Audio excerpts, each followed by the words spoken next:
If you have a life purpose, then nothing else really matters. You don't have to compare yourself to anybody else. You don't have to strive to be the best. You can just simply be you, and everything sort of falls into place.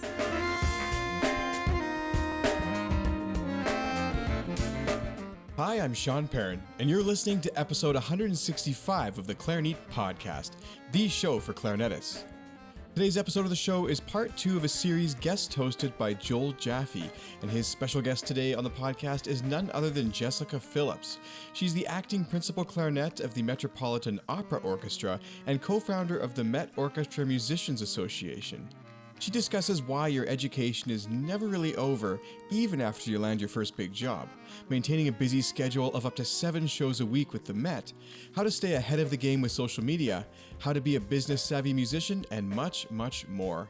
Before we get started today, I'd like to thank all those who support the show on Patreon. I really do appreciate your support, but there's also a way that you can now support the show directly on the Clarinet website. You can go to clarinet.com/join and get a free 30-day trial of the Clarinet Gold Edition, which is the extended, ad-free version of the show. I'd also like to thank our season sponsors, Bacoon Musical Services and Leger Reeds. Thank you so much for listening to the podcast today, and I really do hope that you enjoyed today's episode.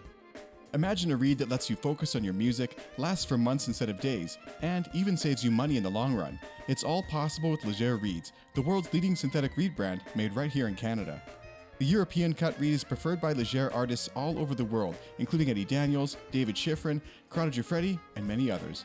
It offers a warm, clean sound with a great ease of articulation and is now available for E-flat, B-flat, and the bass clarinet. Learn more at your local music store or at leger.com. That's Legere.com. The new Bacoon Q-Series clarinet features a completely redesigned bore inspired by the Bacoon Custom Series clarinets. This means you can play and perform like the pros, but for less. Use code CLARINET at bacoonmusical.com to save 10% on your entire purchase, and try the Bacoon Q-Series or Protégé clarinet risk-free for 30 days. Just pay the return shipping if you aren't fully satisfied. Shop now at bacoonmusical.com and use code CLARINET at checkout. In reaching out to Jessica Phillips, I wanted to interview artists on topics beyond the normal realm of clarinet playing. That's exactly what I'm doing as guest host of the Clarinet Podcast. I would like to introduce today's guest, Jessica Phillips, as we talk pivoting in classical music and the future of orchestral playing. Jessica Phillips was appointed second in E-flat clarinet of the Met Orchestra in 2001, having served as acting principal on 4 occasions. She is former chair of the Met Orchestra Committee, where she led negotiations for the orchestra's collective bargaining agreement with the Metropolitan Opera. Jessica is co-founder of the Met Orchestra Musicians nonprofit organization and co-founder of KNP Strategy, where she leads strategic planning and innovation for the consulting firm. She is clarinet faculty at the Mason Gross School of the Arts at Rutgers University, and she also teaches entrepreneurship at Manhattan School of Music and the Juilliard School. Most recently, Jessica was one of Opera America's 13 participants in the prestigious 2021 Leadership Intensive Program. Jessica, thanks for joining me on Clarinet Podcast. Hi, Joel. Thanks for having me. So I'm curious, going back in time, what led you to the clarinet? Why the clarinet? Actually, it really wasn't my choice. It was my grandfather's choice. He loved Benny Goodman.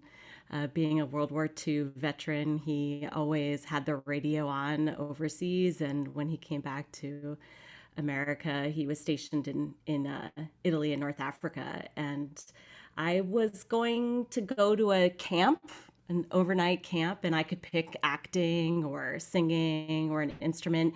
And I already considered myself a pretty good recorder player, and I dabbled in the ukulele. So in discussions with my grandfather, he was like, you should play the licorice stick. Benny Goodman is my favorite. And I let him pick. I was named after him. Jordan is my middle name. And so he and I had a special relationship. And I picked up the clarinet at that camp, and honestly, I never looked back. So they literally just handed you a clarinet and some reeds and shipped you off to camp, and that was it? Actually, the camp provided the clarinet. Wow. And the reeds. And it was a week-long overnight camp, which, of course, my grandmother was scandalized. She thought I was way too young to go there, and I loved it, of course, and felt so grown up. And yeah, you got to take lessons every day on the clarinet. That's really where I first played it. It was an artly. I loved that instrument. Is that sacrilegious? No, it's not sacrilegious. This is beyond Bacoon. This is just a normal conversation. I'm curious. Yeah, yeah. And then I got to rent one when I came back. I was still living in Colorado at the time. This camp was in South Jersey where my grandparents lived, and I used to go there every summer and spend about a month, maybe even 2 months with them.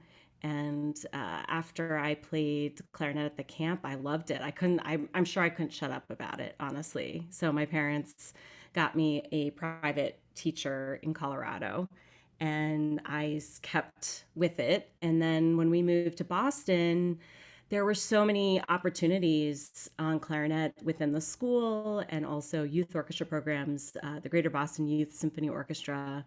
I think it's now Boston Youth Symphony Orchestra, but at the time I was one of the youngest woodwind players to be accepted into that program, and AJ Owe was the conductor. And it was just an incredible leap from taking clarinet lessons and thinking I was awesome, and then being in this orchestra where everybody was just amazing and incredible, and I was just this little kid in awe of everyone. So, and funny enough, John Kohler was the assistant conductor of that youth orchestra, and he always remembers me. He remembers what I was wearing. I was wearing this peach dress with a Ruth Bader Ginsburg doily, lace necklace. He'll never let me forget it. Yeah, so I kind of, from there, the education level of music was just beyond. I really got lucky with that. Now, you are known in the clarinet world for being an exceptional E-flat player. Is that where you picked it up with the Boston Youth Symphony Orchestra, or was that later in your career and studies? I'm laughing because the first auxiliary that Gypso had me play was the bass clarinet on Mahler 2. And in the concert, I squeaked, and forever I've never touched that instrument again. I was so betrayed that this horrible squeak in this concert happened. And, basically I can't even reach the lower keys on the bass clarinet anyway. My hands are really small. So E-flat's sort of a natural auxiliary instrument for me. I didn't play it a whole lot in high school. I think I sort of fell into it more in college. And when I was studying with Ricardo, he's actually a really great E-flat clarinet player, although nobody would really ever hear him. But he was really my first teacher on E-flat, and it was just wow. Yeah, really just 1,000 fingerings and ways to think about managing reeds and mouthpieces and things like that. So I know it's actually, most people would not associate him with that, but he's a phenomenal E-flat player, besides just being a phenomenal clarinet player. But that's really where I started thinking about it, because I was playing it maybe in college, but also freelancing around town. So yeah, I didn't really play it in high school. Maybe that's better. And for college, you actually didn't study music formally. Am I correct in that? You was a poli-sci? Yep. I went to Barnard College, which is the women's college of Columbia University. And really, I was a political science major and a music minor, mostly because to be a double major, you had to do piano proficiency. And in New York, I was living off campus. In New York, I just couldn't get to a piano to practice. It was so hard to find spaces at a premium in New York City. But I really chose Barnard, number one, because it was in New York City, and I just really wanted to be in New York City. And number two, I wasn't quite sure I could make it as a musician. I sort of loved it in high school and then thought, this is so amazing. How could this possibly be a career? And I got into New England Conservatory and Eastman, and eventually just chose Barnard because I really did want an education.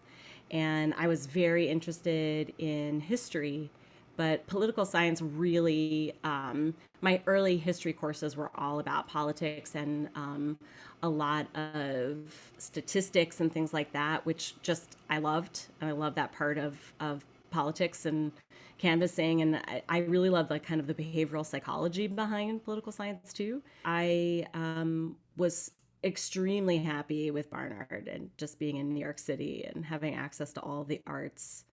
Fast forward through your studies, how did you find yourself in the Metropolitan Opera Orchestra? What was it like going from studies to being in one of the most famous opera orchestras in the world? I had been studying with Ricardo Morales, who was principal clarinet of the Metropolitan Opera Orchestra at that time. And my senior year and my kind of postgraduate year, I took a year off, mostly because I was like, I just want to practice. This is really what I want to do, and I want to be a musician. There isn't really anything else for me. So I was also studying with David Weber at the time. Mr. Weber was probably 90 years old, and I really consider him to be like the polisher of my playing.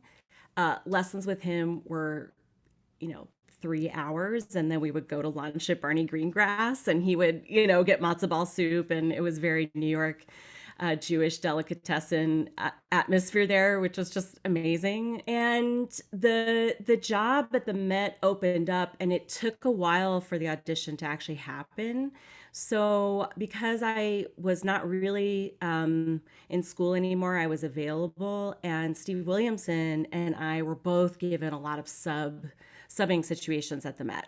So I had just gotten into study with Larry Combs at DePaul, so I deferred a year. And Steve and I both subbed in the Met Orchestra for a whole season. And that was really huge for me. That was like my big break. I had been asked to sub at the last minute and had done well. The other co-principal, Joe Rabai, really liked me. I had actually been playing, I tell all of my students this, I had been playing a lot of second clarinet. So I would play duets with Mr. Weber. I played duets with Ricardo in almost all of my lessons. I was really thinking about freelancing and being prepared. I was doing all of my etudes, like transposing them into C clarinet, just because opera, you transpose a lot. And you have to, to be able to do it by sight is hard. So you need to kind of develop that part of your brain. I was playing a lot of second clarinet in the Orc Rep class at Manhattan School of Music, where I was doing my joint studies with Ricardo. So he knew I could play second, and I was really prepared to play second.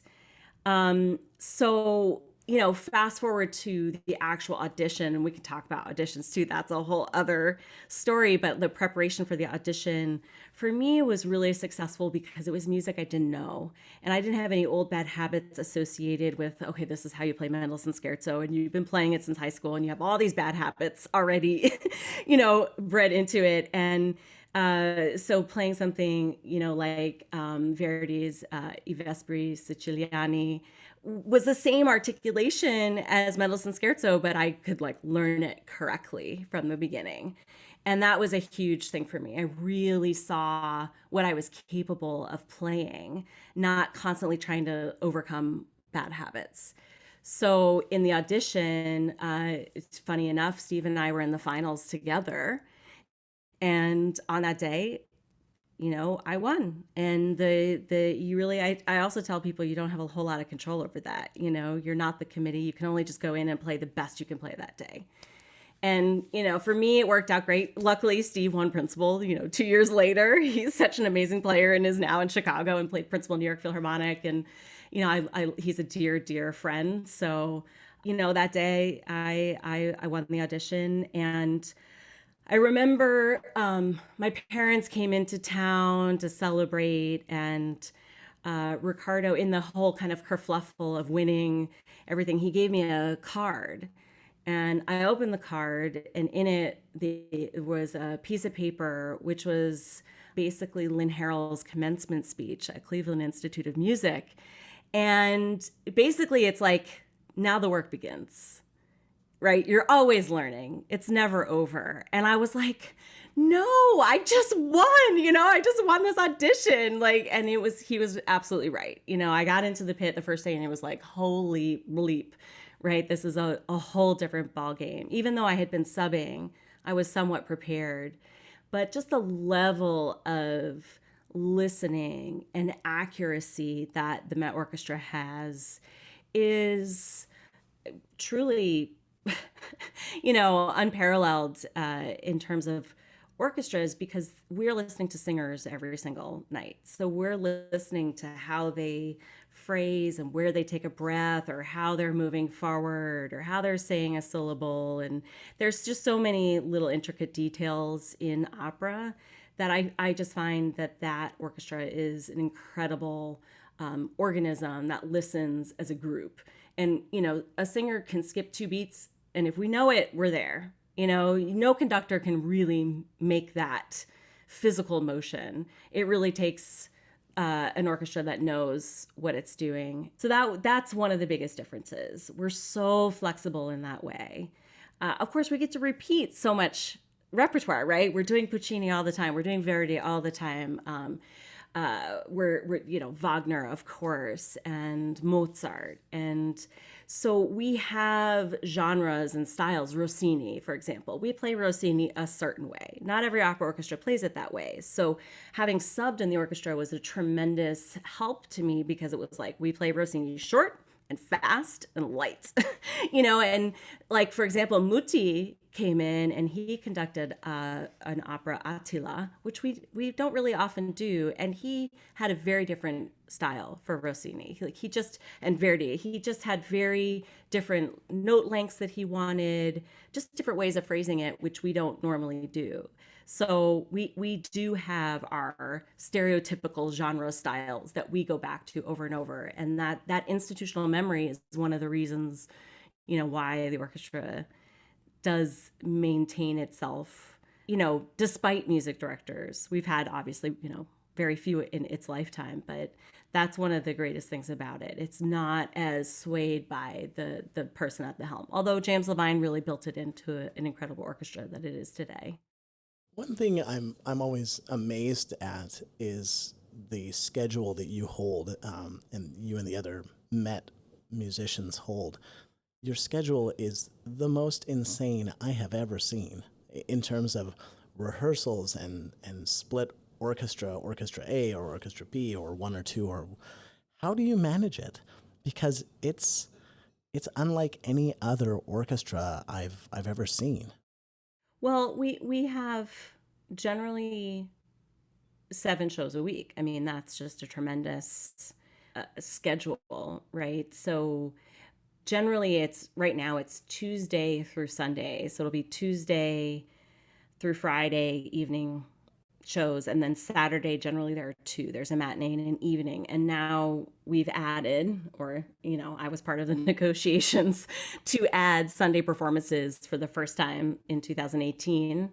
And that's an afternoon matinee performance. So we don't always perform on Sundays. When we do, there is no Monday performance, but the history is Monday through Saturday, 2 on Saturday. And each orchestra member is contractually required to do 4 performances a week.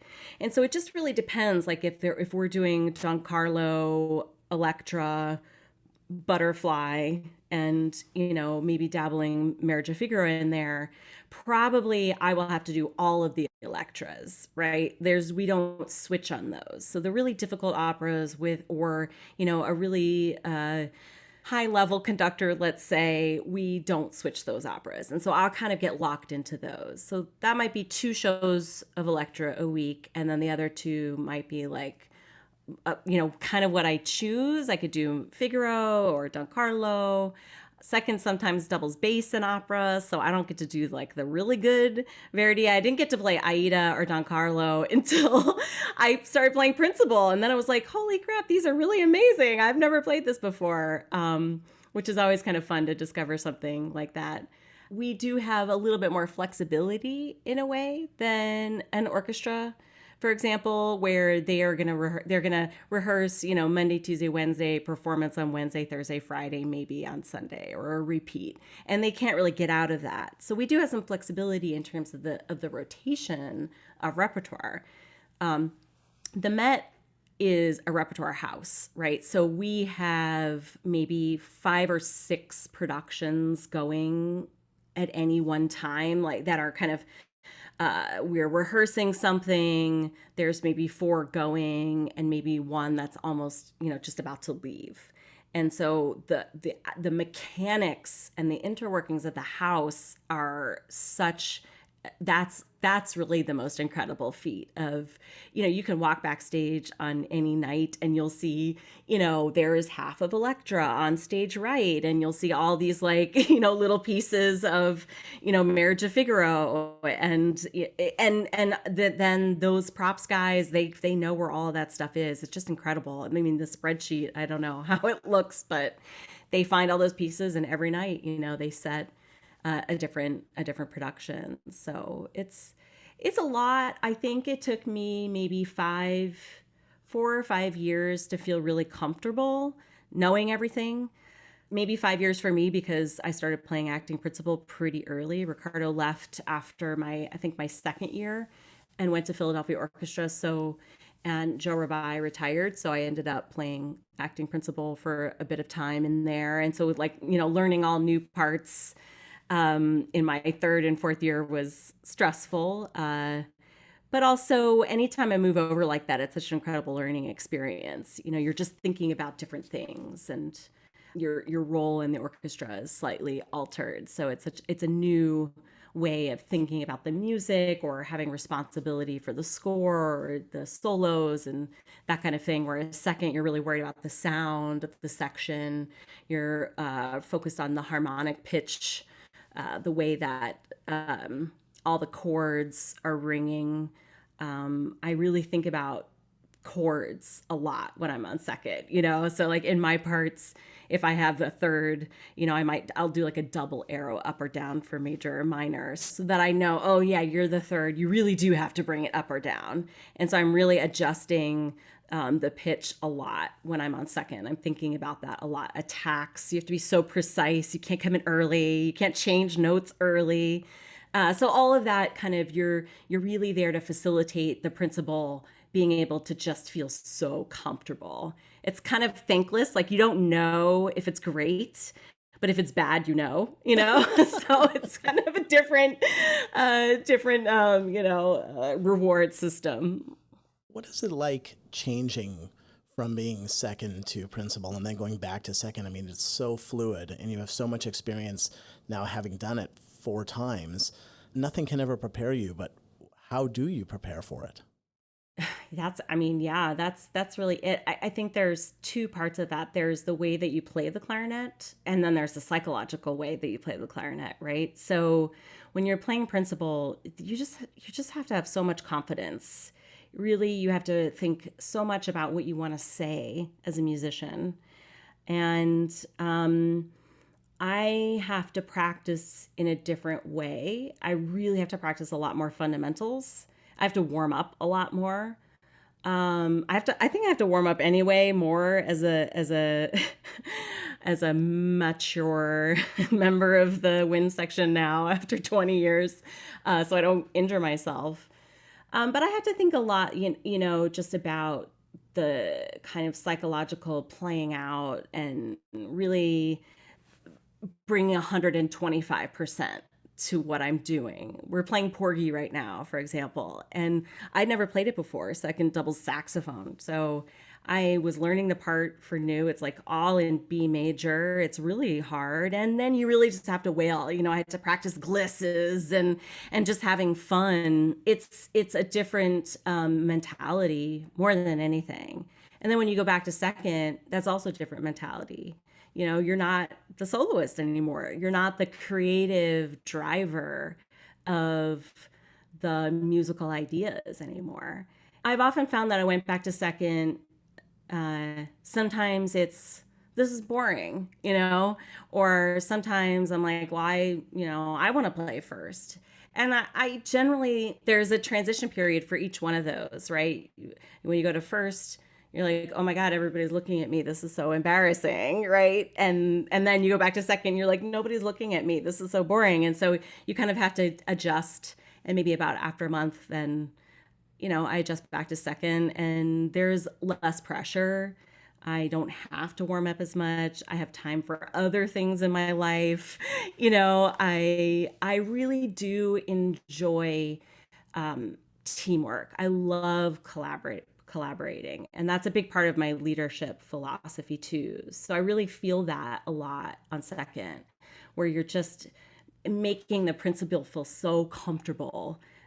Just pitch, articulation, you're just matching everything. There's sort of like ownership over being meticulous about making everything so in sync as a section.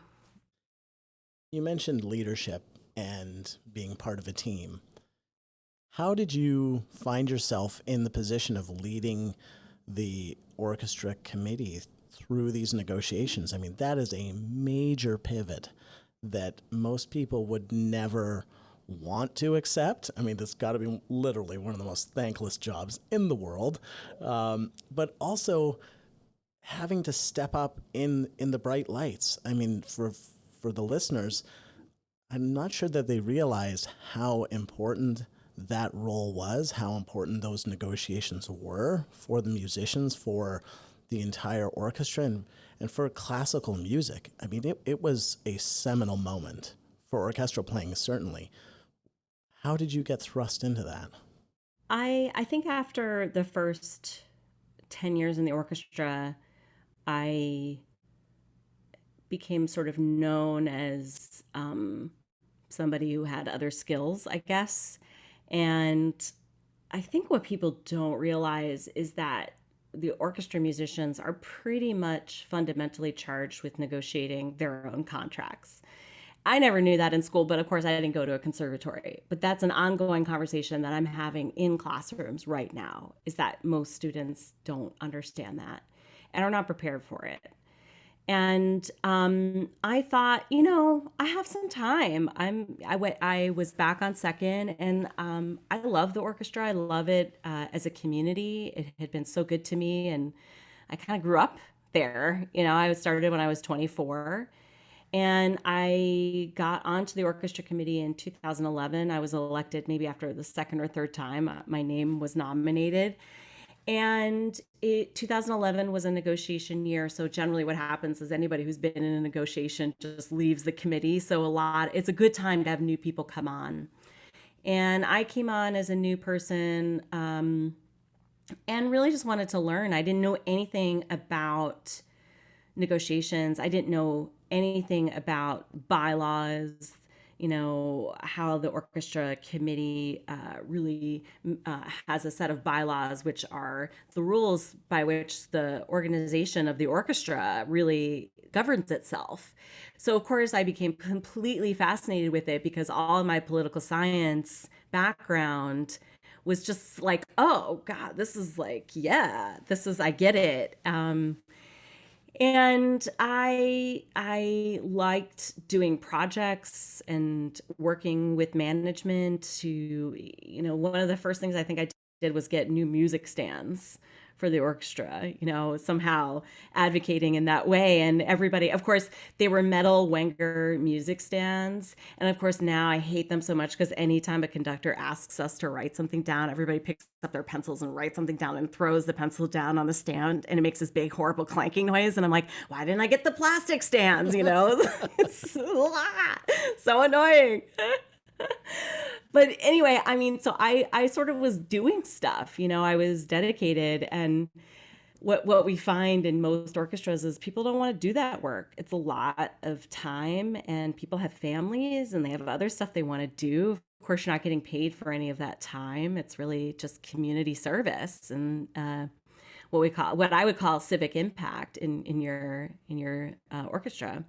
So I was not chair, I was vice chair, but the chair who was the chair leading into 2014, which was a negotiation year, he ended up getting a job somewhere else and he left He stepped down in February of 2014, literally 2 weeks before we were set to sit down at the table. Nobody else on the committee wanted to do it, and they were like, Jess, it's you. You can do this. They wanted me to do it. They put their support behind me. In particular, there were two gentlemen who'd been both chairs of former negotiating committees that didn't want to do the work, and they also felt it was important for somebody new to do it. And they were extremely supportive of me throughout that negotiation. And that is, I think, also something that is not known, is that that history of negotiations is super important. What's happened before, what we've fought for in the past, kind of not just wage increases, but work rules, and why those work rules are really important, why they're there to protect people from injury, for example. Conditions, schedules, the whole thing.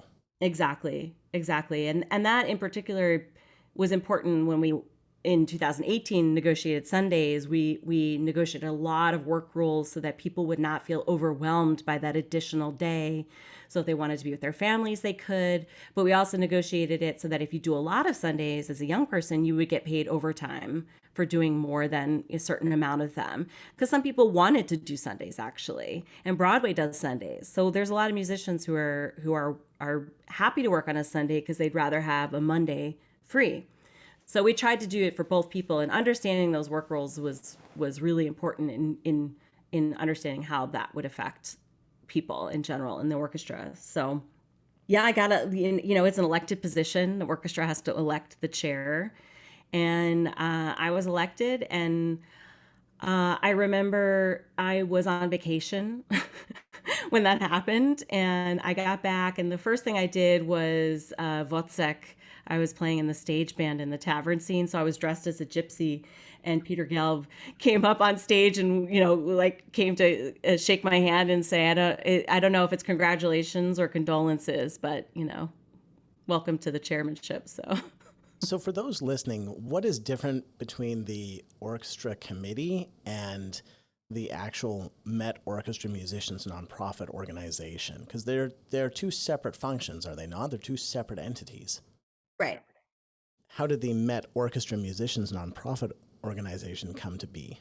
So the Met Orchestra Musicians nonprofit was founded by me and a few of my colleagues, and it is at least in the United States, what's considered a 501c3 nonprofit organization.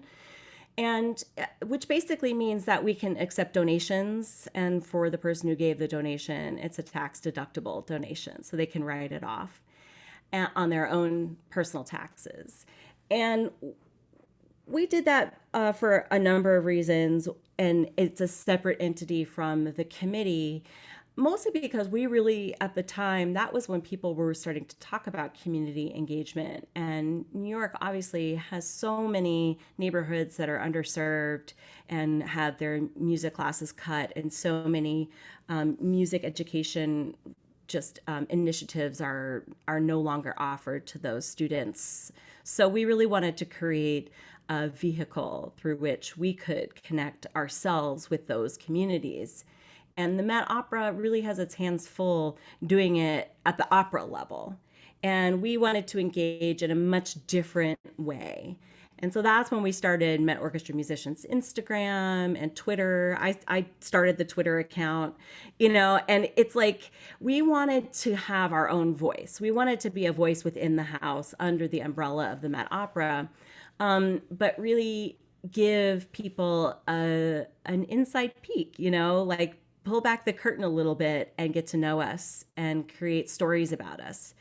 And of course, this wasn't necessarily all about civic impact. There was some self-serving goals in there, part of which was, at the time in 2014, Peter Gelb and the Met Opera board were threatening to lock us out. And that kind of work stoppage is incredibly difficult, and you need your community. And we also knew that we needed to have our community and have our backs. We also talked to politicians. We met with Bill de Blasio. We met with all of our, city council people, and made a lot of political connections as well, as committee members. So the committee really basically serves to negotiate on behalf of the orchestra. So a collective bargaining agreement basically is one agreement that is for everyone.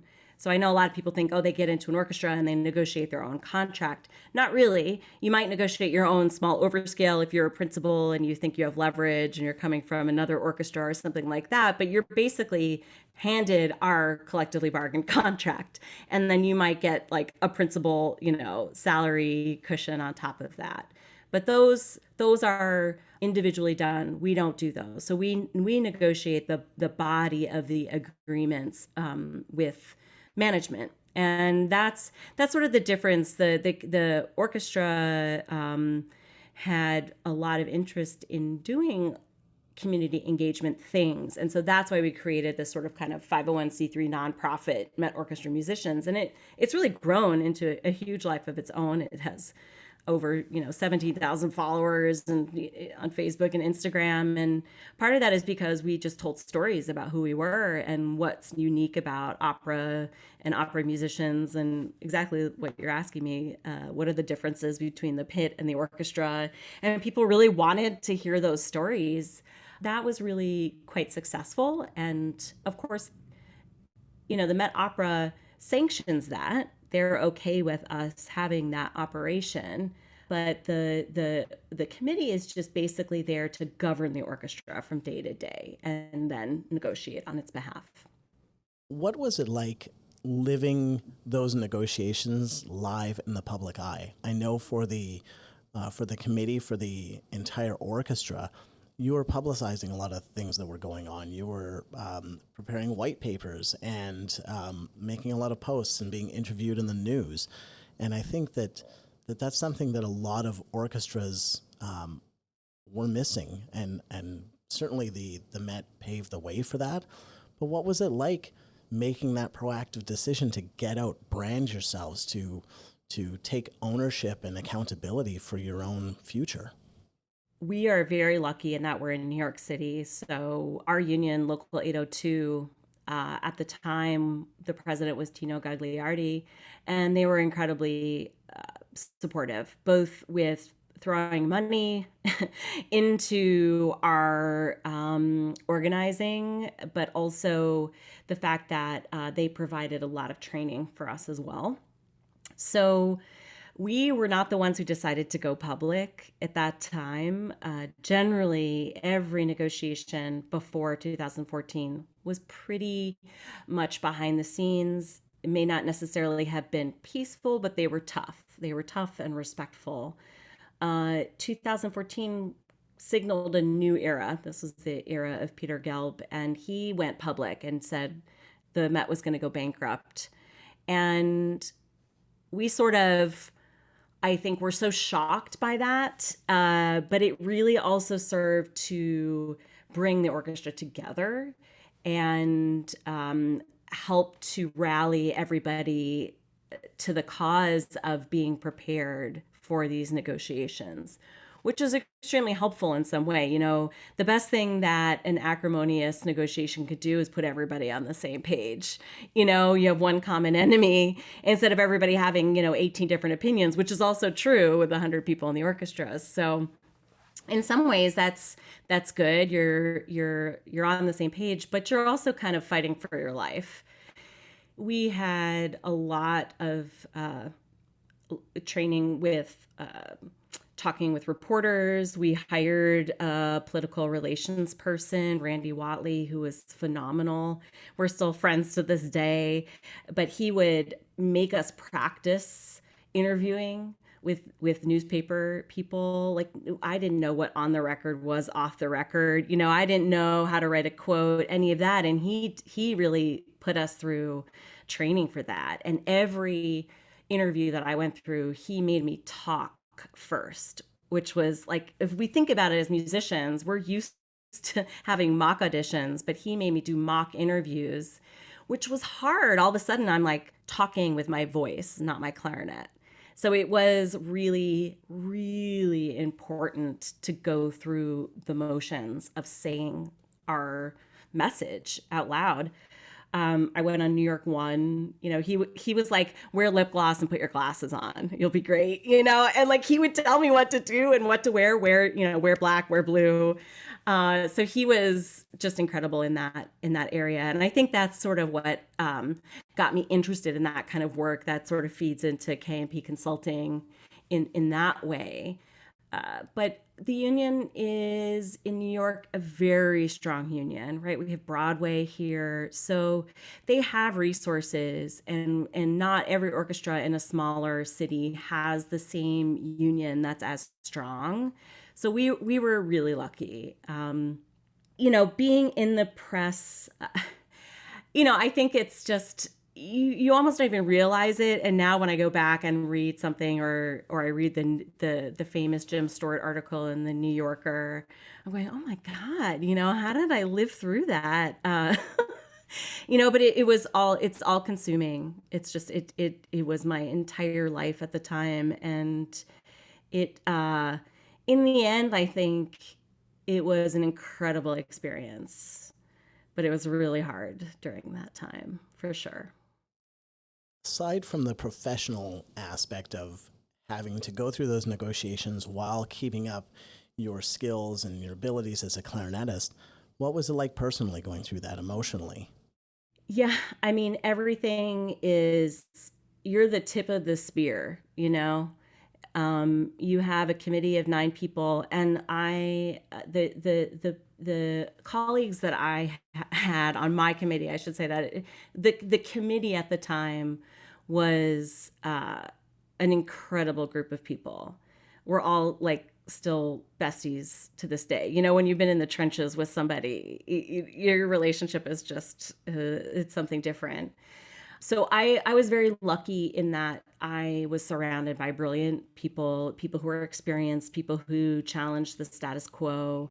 I, in particular, consider myself a collaborative leader where I want to hear everybody. I want to hear from everybody, even if you don't agree with me or that person or whatever, because generally speaking, the dissenting voice speaks for somebody in the orchestra.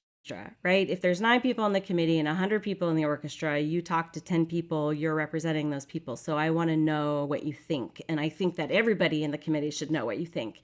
And generally, we would operate on what we call the thumb system. So thumbs up was like, yeah, I agree with this. Sideways thumb was, I don't love this, but I'll go along with it and I'll support it publicly to my colleagues who hate it. I will tell them, why we had to do this and why it's the best of worst options. And thumbs down is, I will not support this. I will not support it with my colleagues. I cannot, in good conscience support this in any way, shape, or form. And for me, it was not like a vote up or down. It was thumbs.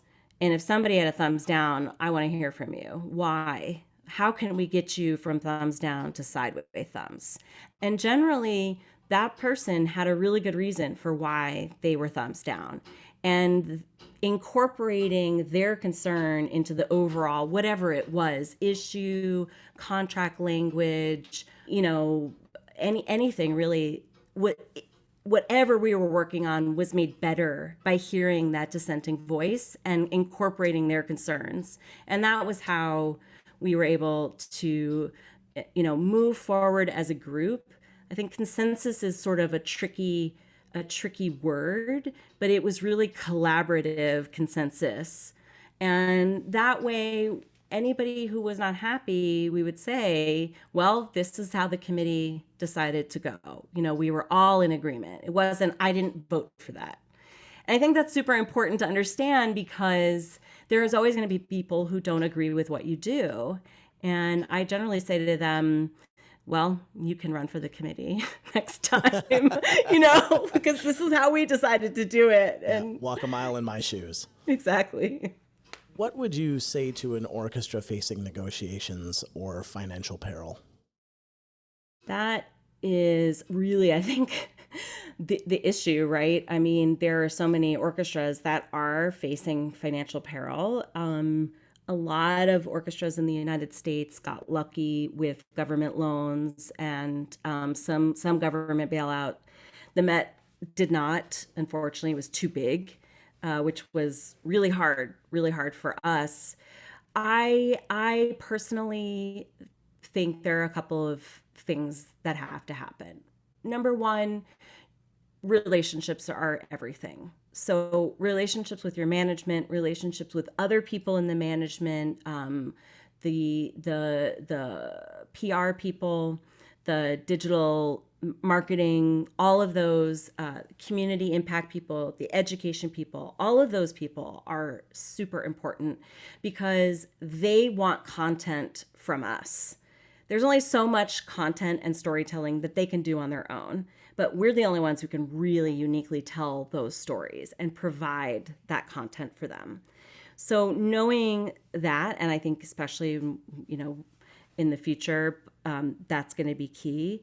But those relationships are really important because at the table, then you can create value and you can make the pie bigger. So, for example, in 2018, we really knew that the Met was hearing from a lot of their longtime patrons and early new patrons that they wanted more intimate experiences behind the scenes. And obviously, we're a part of that.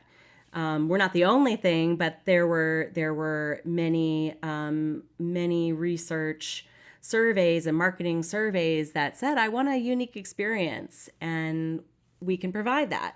So we offered volunteer hours and people could decide to do it or not, right? You could be asked to do a young associates, which is our young kind of under 40 board members. They have meet and greets 5 times a year. And so we started sending 2 people from the orchestra and 2 people from the chorus to go and just meet and talk with them. And so you could volunteer to do that. And we solidified that in the contract as just volunteer hours. And in exchange for that, the Met took a wage cut off the table, a portion of a wage cut. So that's what I mean by creating value. So you can create value that is really no skin off our back, right? It's volunteer hours. Nobody had to do it. Nobody's compelled to do it. And the Met needs it.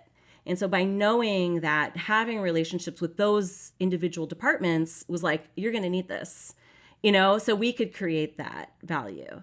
And I think that's what people don't understand is that they think negotiations are this like acrimonious, bang your fist on the table, I need more money.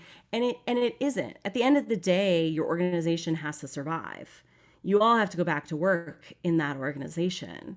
So you need to find ways to honor your people, right? And that's part of the puzzle too. You need to know your people. You need to know what they want and what they value and what their priorities are. So in each different negotiation that I did, those values and those priorities changed. The second one was really about the pension for us. And so we created a deal around pension, and what the Met management wanted was Sundays. And so those were the 2 big issues, but there were so many other smaller issues. So we dealt with all the smaller issues first and then left the big economic issues last. And, it's stressful to do it that way, but we did a lot of change in a really short amount of time. But knowing your people, and I think that's the most important thing, but also how they like to be communicated with. A lot of people say, be transparent. And that's a really elusive thing. So I think it's all about communication, how frequently you're communicating, how you're providing answers, how you're answering questions, how frequently you hold meetings, things like that. That's all sort of the kind of behavioral psychology of the orchestra as its own, hive mind organism. You kind of really have to know your group and what their history is in that way. That's crucial. Going on the topic of relationships, did KNP come out of the Met Orchestra Musicians? Is that where you found that base, that need, that niche? And how did that develop? Was it a COVID project, or was it something that was in play before COVID? KNP is a partnership. We're an LLC, but it's a partnership with my colleague Miran Kim. So she's the K to my P. And people had asked us to do certain things like, can you help me do this or design this, or how should I deal with PR on this issue? How do I talk to a reporter? I want to start a business. What should I do? Can you build me a website? Can you design a graphic? Miran is a violinist, incredible violinist. And she's also an amazing artist. Her mother was an artist, so she just has a lot of history in graphic design and art. She's a makeup artist. So she's an incredible entrepreneur herself and has worked on Fashion Week in New York and all kinds of things. So she's visually so talented and can do all of the graphic design on computer as well. So our partnership kind of just grew out of Met Orchestra Musicians and building the social media for Met Orchestra Musicians. We were kind of the ones behind the at-home gala, that first at-home gala of COVID, like all, before everybody was all doing a bunch of boxes, but we kind of got our orchestra to do that. And that was like, over like 50,000 views on YouTube or something. So we were really working and implementing a lot of projects. And then COVID hit, we were furloughed, and so many of our friends were like, I don't know what to do. And our partnership is really quite organic because I'm sort of the business brain, the strategic brain, the innovation brain. Miran is innovation totally. She has her thumb on the pulse of everything cool that's happening, but she's like the artistic brain and how can we do something different? And if you're saying something, what's unique about what you're saying in a very crowded marketplace? How can you set yourself apart? We got asked to do a kind of strategic rebrand of Montclair Orchestra and kind of just were like, I guess we're doing it, and filed for an LLC. And, we made a good amount of money actually during COVID through that partnership, which was extremely helpful because, the Met was furloughed. So I never really got that 3-week binge Netflix, everything that you've always wanted to watch. I just like started working. It was kind of crazy in that way. We had so many clients and we wanted to build our own social media and do all of these things. And literally every single client we got was word of mouth through a colleague. And we're still finishing up a project with a nonprofit organization called Project 440 in Philadelphia that we're doing while we're still working. So it's been fun. We don't want to leave it now that we're back because it has been a really interesting way to talk to people all over the country and hear what musicians' issues are and how they're dealing with it and what's changing for people, particularly in the freelance communities. But it's also hard to kind of be back at work and teaching and, doing all of these things. So who knows where it'll go. I find there's a real need for artists, especially orchestral artists, to stand on their own.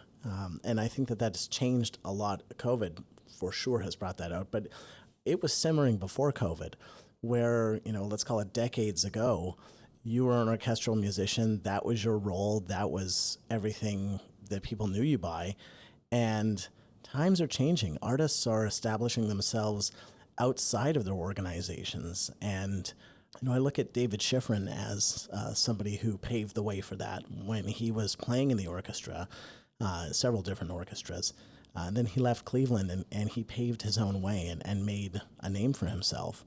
And there are a lot of orchestral musicians, especially during COVID, who have done that. And they're no longer just the XYZ position or chair of X orchestra. They are their own artist. What would you say to somebody who's looking at that, who's contemplating that leap to the next level, who wants to make either a different future or provide more security for themselves and their future? Yeah. I mean, when Miran and I started our social media channels from at Orchestra Musicians, people didn't know what to even say. We would say, can you do something about your whatever, your life in this way, or how you get ready with your two kids and your husband also plays in the orchestra? How does that affect your life? Tell that story. And they were so shy. We're like, who wants to hear about that? And then we would do it, and it would do really well. What our audience was telling us was people want to hear those stories, and they have to be authentic, right? And even further to that, right, in the wake of, at least in this country, of George Floyd's murder, is that representation matters too. And that classical music has just not done enough in that area. We just are not challenging ourselves to even consider it. And that's something that Miran and I, she's Korean American, and her parents were born in Korea. She was born here. And so that's something also that is really important to her, and it's important to me. And so, there are so many ways that we need to change, but it's also like curiosity. Isn't there something else we can do? Isn't there some different way we can tell this story? Isn't there something, and you see it starting to come up now. You have Louise Farrenc Symphony. You have Lara Downs doing the Florence Price piano sonatas that are just so gorgeous, and it's like, hello, each one of the musicians that we've talked to have those projects, have those stories, have those experiences, but just were kind of like afraid to tell them because they weren't mainstream. And if anything, what I would say is tell those unique stories. They have to be authentic to ring true in the social media sphere. And don't expect overnight success. Social media is all about algorithms, and Reels on Instagram are Instagram prioritizes them to compete with TikTok, right? That has nothing to do with how good your content is, right? So it's basically about having quality content and quality interaction with your people, right? Your followers, your community, and creating those connections. That's what we have found to be the most positive thing for you and your community, right? So it's not necessarily, oh, this person has 3 million followers. It's, well, how many do they actually interact with? How many people actually look at their content? How many people actually take away something from their content? So if you have something to say something. Earlier this year, you were invited to be one of 13 industry leaders, young leaders, I would say, who were invited to Opera America's Leadership Intensive program.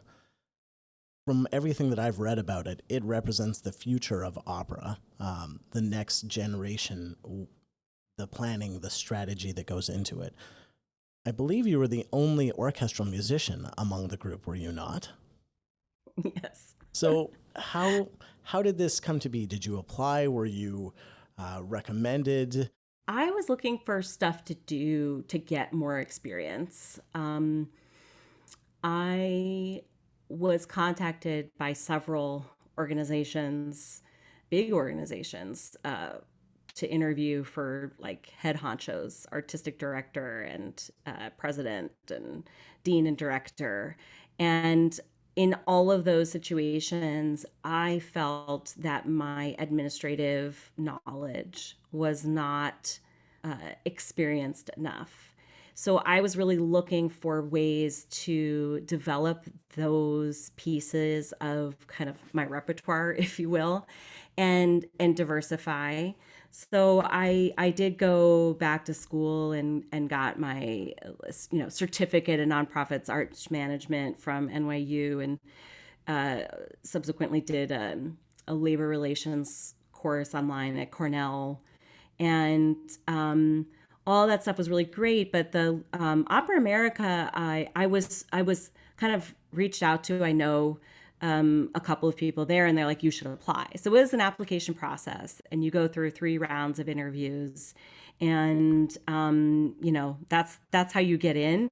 And it was an incredible experience. First of all, the 13 of us have this incredible group chat now. Like that group, that cohort becomes so close, and you just go through this really intense, period.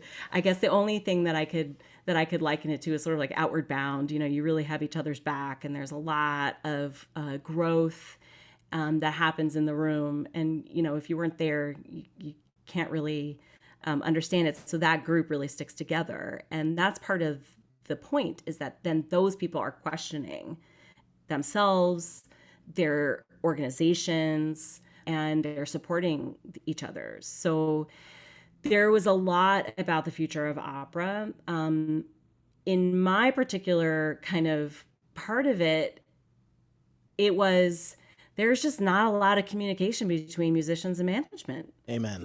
Not enough, for sure.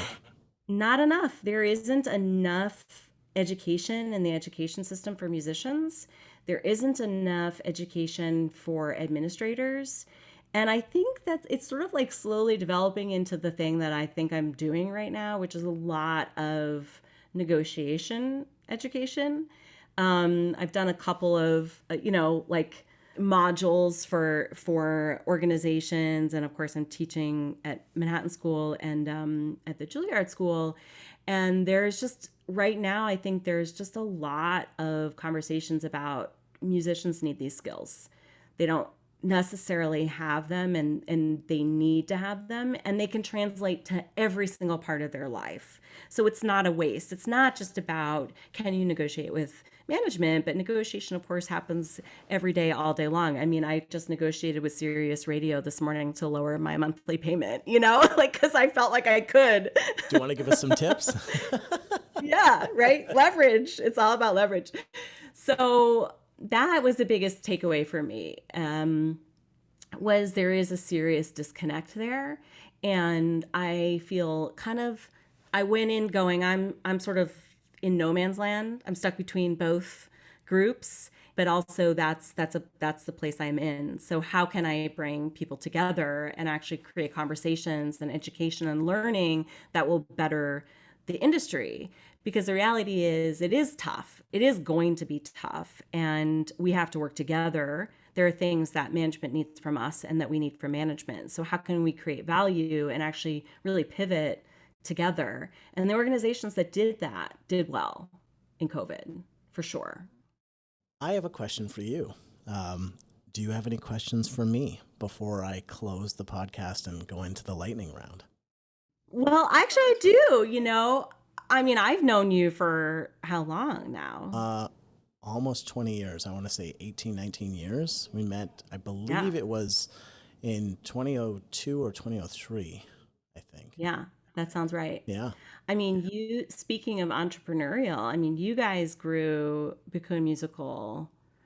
I mean, so I don't know that people know the story, but I'm going to tell them anyway, that Joel and I, by hand, designed the first E-flat barrel, and Joel had to use a lathe to sand down the reed cutout on the back. I mean, that's what we were doing. And you guys have just grown.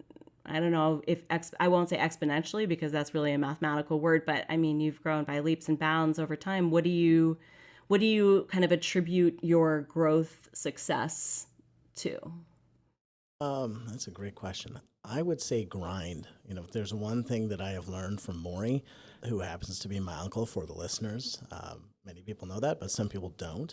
It's grind. It's just this sheer determination to not give up. I remember our very first Clarinet Fest, the summer of 2003, where we showed up with these handmade barrels, and people were like, oh, you guys are a fad. You're not going to be here any longer. I give you 5 years max. And I still see those same people at Clarinet Fest, and they still walk by our booth and they're like, damn. And it's been a lot. It's been, there's been a lot of ups, there's been a lot of downs, and been a lot of learning. I would just say more than anything, it's the grind, it's the perseverance, and it's necessary for musicians too, to just not give up, be in that practice room and have your eyes on the prize, whatever that audition is or that center stage moment. And for us, it's been that, it's been a lot, but I'm very grateful. This provides for my family, it provides for our staff's family, and it provides a product in the market that I think is welcomed. And when you see the growth that we've had as a business, I think that that's value in the market. So, yeah, great question. Thank you for that.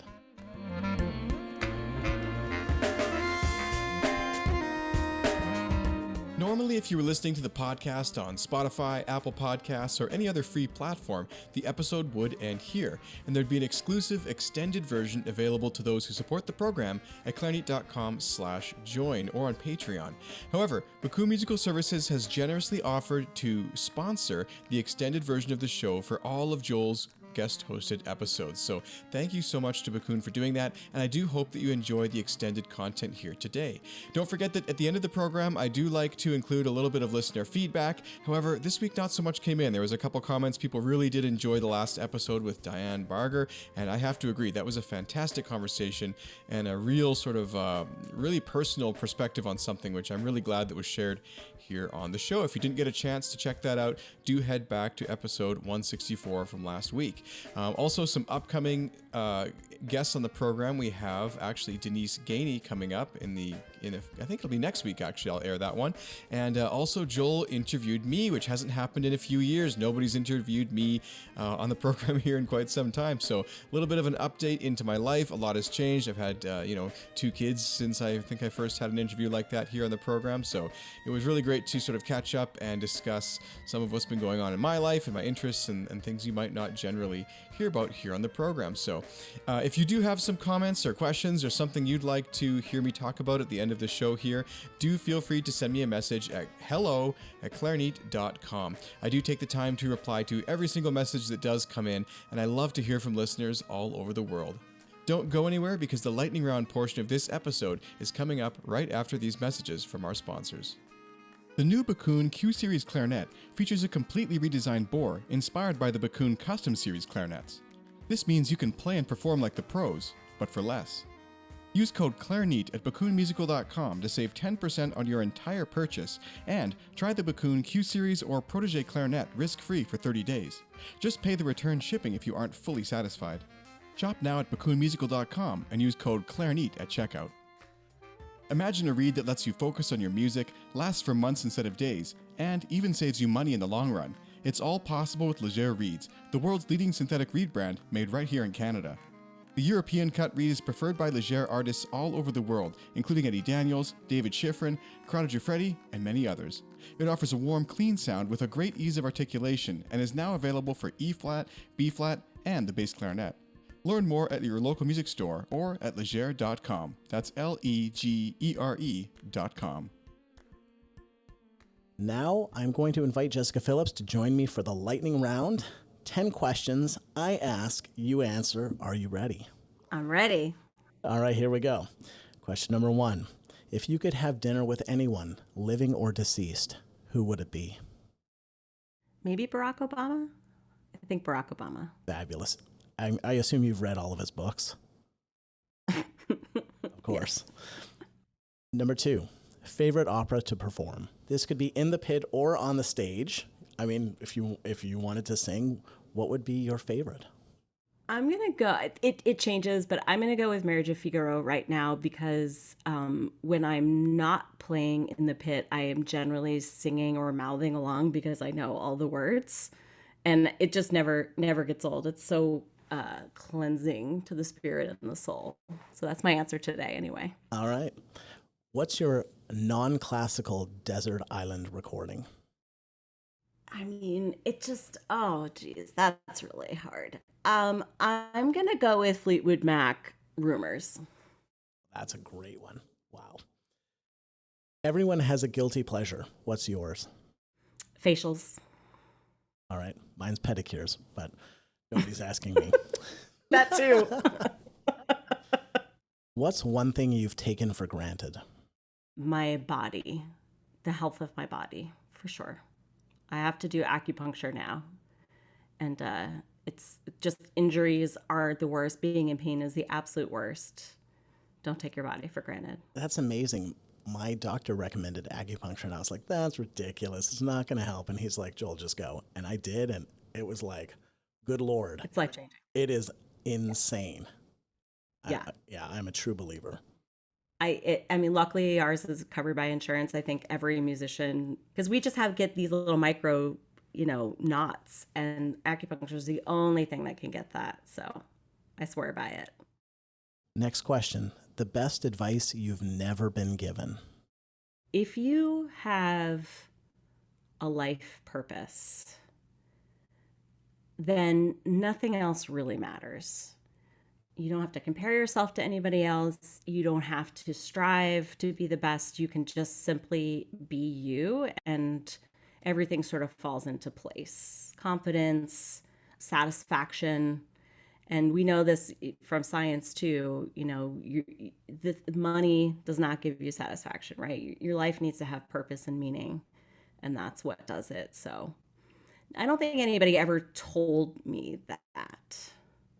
But I'm telling you all now. That's a really hard lesson to learn too, for sure. It's hard. Yeah. It's so hard. All right. What's your go-to scale or study?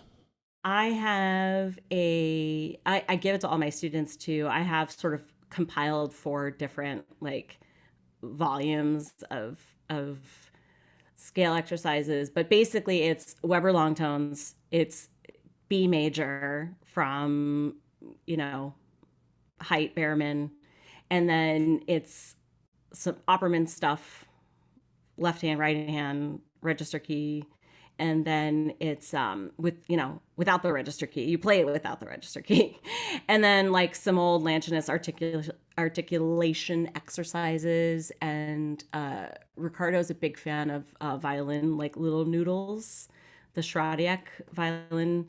So I have those in A major, B major. If I have to kick my ass, that's it. I will do a shameless plug for your Bacoon YouTube videos, where you do a video on without the register key, and it is awesome, and it kicks everybody's butt. I've heard from numerous people after that it's hard. It's the thing. It really does. It's if you have to get in shape right away, that's it. If the pandemic taught you anything, what is it? Curiosity is everything. We hold people like Steve Jobs and people who are innovators on a pedestal, but we didn't at the time. So innovation and curiosity and being willing to, it's not just question the status quo, but to have a curiosity about why we do certain things and be willing to be yourself. Favorite restaurant in New York City? These are just one. So hard. I'm gonna go with kind of an old stuffy standard after I just talked about innovation, but Jean-Georges. For the ultimate meal experience. All right. One of them, yeah. I mean, it can't always be Katz's, right? I mean, or right. Insert other restaurant here. I mean, there's so many good restaurants. Amazing. I know. Last question. What would you say to someone who is rethinking a career in classical music for whatever reason? I think number one, it's there has to be a reality check. What is it that you want to do? There are only so many orchestra positions. How prepared are you to have a side hustle or freelance, or is this the only thing you can do? And generally when it's yes, this is the only thing I can do, then it's okay, then how are you going to make it happen, right? You need a plan. And sometimes in that conversation with people, they talk themselves in or out. And I've seen it go both ways, right? One of my best friends went to law school, left Juilliard, and then 10 years later couldn't stand it and came back. And she's playing bassoon in Mexico now. And I've also seen it the other way, somebody who played an instrument and then was no, I can't do this anymore. So personally, I just think it's like, what is the thing that gives you purpose, you know, for your life, and follow that. There is no right or wrong. Jessica, thank you for taking the time to join me today, for sharing your knowledge and experience with our listeners. Finally, thanks to you, our valued listeners, for subscribing to the Clarinet podcast and supporting Sean's work. It's truly a labor of love. Signing off from Vancouver, Canada, I am Joel Jaffe, guest host of the Clarinet podcast.